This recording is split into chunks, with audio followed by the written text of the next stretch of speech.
Saludo cordial, Padre Francisco Oquendo, domingo 22. El evangelio que la liturgia nos propone es Marcos capítulo 7, versículos del 1 al 8, del 14 al 15 y del 21 al 23. Yo los invito para que lean todo el capítulo 7, versículos del 1 al 23 de seguido, en su propia Sagrada Escritura. Este paso del Evangelio podríamos dividirlo en dos partes: la discusión sobre las tradiciones, versículos del 1 al 13, y la discusión sobre lo puro y lo impuro, versículos del 14 al 23.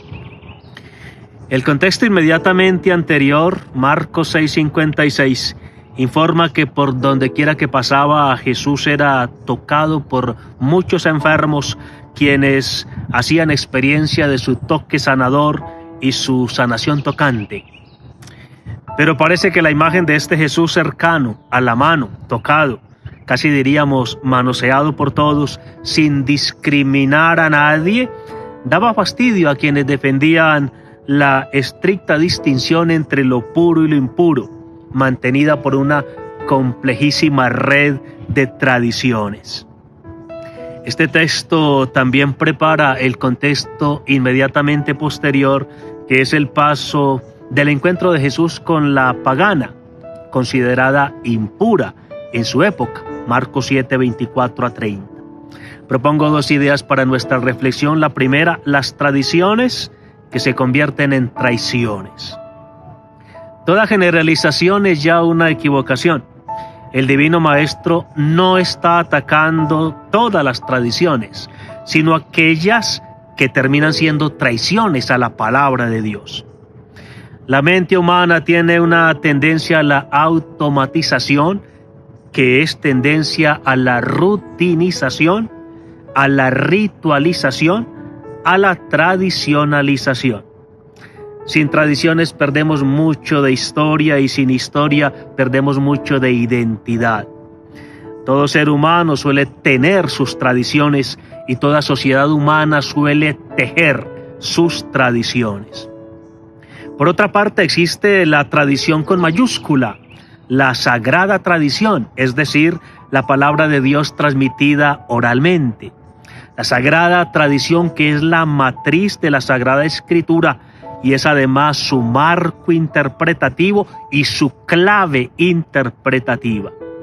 Interpretar la Biblia sin la sagrada tradición es exponerse a una interpretación carente, deficiente, amañada, manipulada y tergiversada de la Escritura. Todo lo que hoy es texto de la Sagrada Escritura fue un día sagrada tradición, pues fue transmitido oralmente antes de ser escrito por inspiración del Espíritu Santo. Por ejemplo, cuando el apóstol Pablo escribe en 1 Corintios 15:3, en primer lugar os transmití lo que a mi vez recibí, está afirmando que lo que él escribe y convierte en Sagrada Escritura existió antes como sagrada tradición, es decir, como palabra de Dios transmitida oralmente. El Divino Maestro no está atacando la sagrada tradición de la cual Él es origen. Tampoco está atacando las tradiciones que expresan y concretan la ley de Dios. Por ejemplo, una persona que tiene la tradición de ir a misa todos los domingos, esta es una bonita tradición que concretiza el tercer mandamiento de la ley de Dios. Una familia que tiene la tradición de sentarse en familia para comer o rezar juntos, esas son buenas tradiciones que concretan el cuarto mandamiento de la ley de Dios.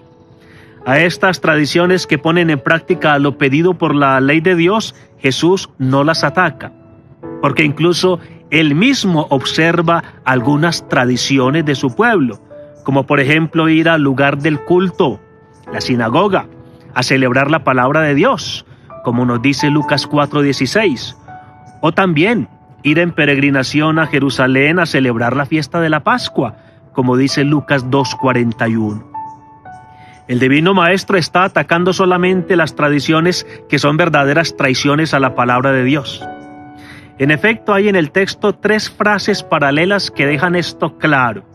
La primera, dejando de lado el mandamiento de Dios, os aferráis a las tradiciones de los hombres. Versículo 8. La segunda, violando el mandamiento de Dios para guardar vuestra tradición. Versículo 9. La tercera, invalidando la palabra de Dios por vuestra tradición. Versículo 13. Estos tres versículos paralelos son la clave de la interpretación.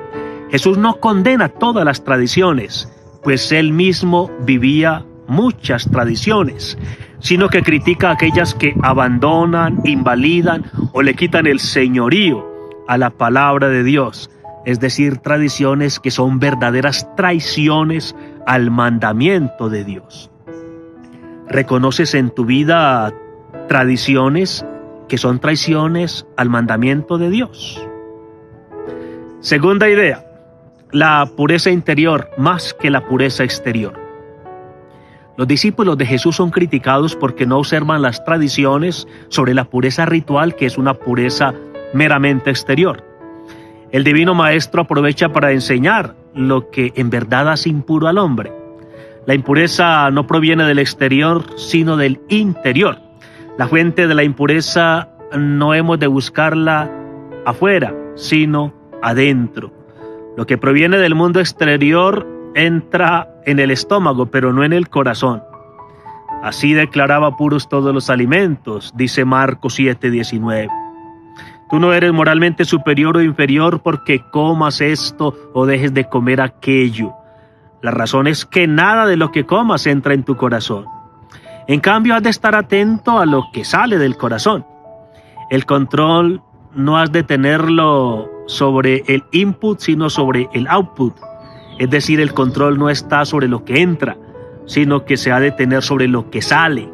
Pues de dentro del corazón de los hombres salen las malas intenciones, dice el versículo 21. Nos preguntamos entonces, ¿y qué es lo que sale del corazón humano? Marcos hace una lista de 2 elementos, 6 al plural y 6 al singular, en los versículos del 21 al 23. La acumulación de tantos elementos es una estrategia retórica que busca impresionar al lector, llevarlo a hacerse una pregunta: ¿el corazón humano es capaz de todo esto? Y la respuesta es que sí, de todo eso y demás. La lista es larga, 2 elementos: fornicaciones, es decir, las distintas maneras de idolatrar el placer y vender la dignidad humana; robos, es decir, los distintos modos de quitar a los demás lo que es suyo; corrupción política, estafas, robos cibernéticos; asesinatos, es decir, los distintos atentados contra el don de la vida humana que ha de ser respetada desde su concepción hasta su natural extinción; adulterios, las distintas maneras de traicionar el amor verdadero; avaricias, los muchos modos en que se expresa y vive el apego a la riqueza material, ídolo en una sociedad del capitalismo salvaje; maldades, los distintos modos y las refinadas maneras de hacer daño a los demás.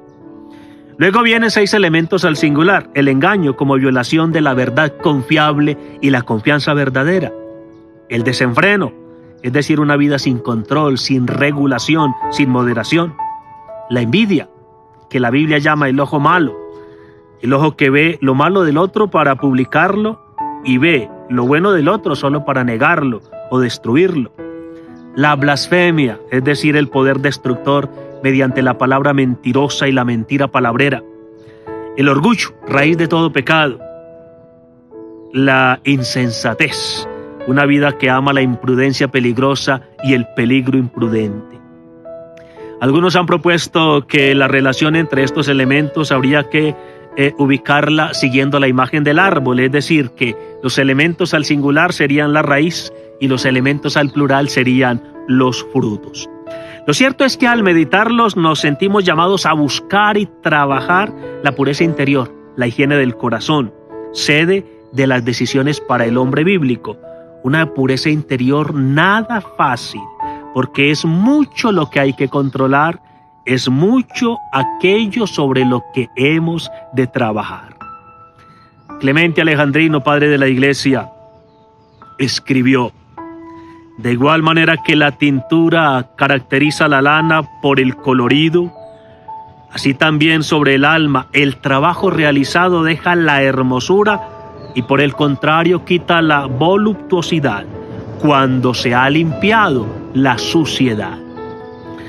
María Santísima, aclamada por los primeros cristianos como la oveja pura, madre del Cordero Inocente, nos ayude a buscar la pureza interior, la pureza de intención, la pureza de corazón. Gracias por compartir el video y buen domingo para todos.